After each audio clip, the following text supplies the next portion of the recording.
of your book in the Hispanic community. As soon as he's finished with his picture, I'll do.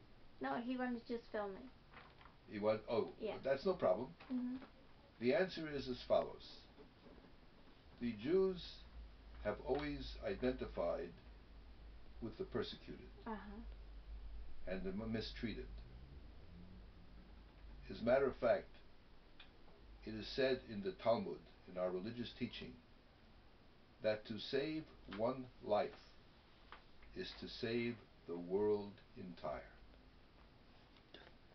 In fact, my wife is in part of French ancestry. Her ancestor was a colonel in the Napoleonic Army when it captured Moscow. The French were not prepared for winter, and so when Moscow burnt down, they couldn't survive, so they retreated. The army started out with 600,000 men. By the time they left Russia, they were down to 12,000. A certain colonel by the name of Eugène de Perlon, who happened to be the son of the wealthiest nobleman in France, not only a son, the eldest son, and therefore heir to all the property and to the title, was wounded and left for dead. My wife's ancestral family carried him back to their home, hid him, and nursed him back to health. Had they been caught harboring a Frenchman, every throat in the family would have been slit. But they had an obligation to save him, not because he was a Jew, but because he was a fellow human being. He then studied Judaism and became a Jew. He married the eldest daughter in the household, who happened to be 22 years younger than he. And she was the girl who found him lying there unconscious with all the wounds. And he wrote back to his father after the war was over that he had not died, that he had been saved by a Jewish family, and that he had studied Judaism and became a Jew. And his father wrote back one letter. I will picture that my son died nobly in battle in the snows of Russia for the glory of France. And as far as you who have written to me is concerned, I will have nothing more to do with you. And so he was disowned. And so he never became the Count de Perlon, and he never went back to France. And 2 generations later, during what was called the Great Pogrom, you know why it was called the Great Pogrom? Pogrom means those periodic slaughters of the Jews that occurred in Russia.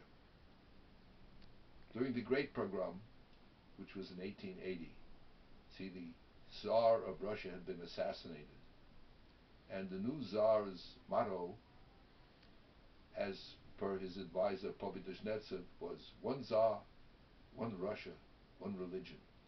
And the first to feel the wrath would be the Jews. And Pobedezhnetsov proudly predicted that of the 6 million Jews living in Russia, 1/3 would be slaughtered, 1/3 would flee the country, and 1/3 would convert to Russian Orthodox Christianity. And so this became the great Jewish migration to the United States. So Jews have always identified. Yes? We're signing out, okay? Okay, I can lock the door. Okay, no problem. You put the alarm too, okay? Yep. Bye. And so my wife's family, of course, wasn't my wife yet, it was her grandfather, and his brothers and sisters came to the United States. And so that was the part of my wife's ancestry that was French. Interestingly enough, when my son was a young fellow, we traveled to France. You see, my wife's grandfather had gotten a letter from France in 1913 informing him that the last of the de Palance had died out.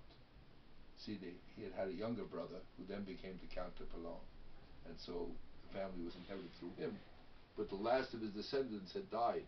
and they found that there was a de Palan in the United States who could now inherit.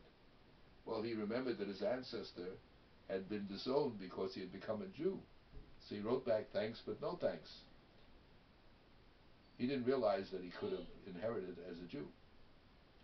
So we went to visit the de Palan in the Loire Valley.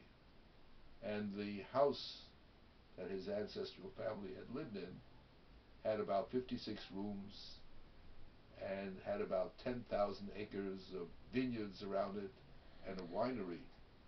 But in addition, the de Palans owned industries. It was the wealthiest noble family in France. So I said, my wife's grandfather didn't realize that he could have inherited this, but we now have a male descendant, my son, who was a little boy at the time, that boy about what he looked like in the picture. Yeah. He'll accept it. They said, do you think the French government was waiting for 70 years for someone to claim the property? They took it over. So I said, what, out of curiosity, is the property worth?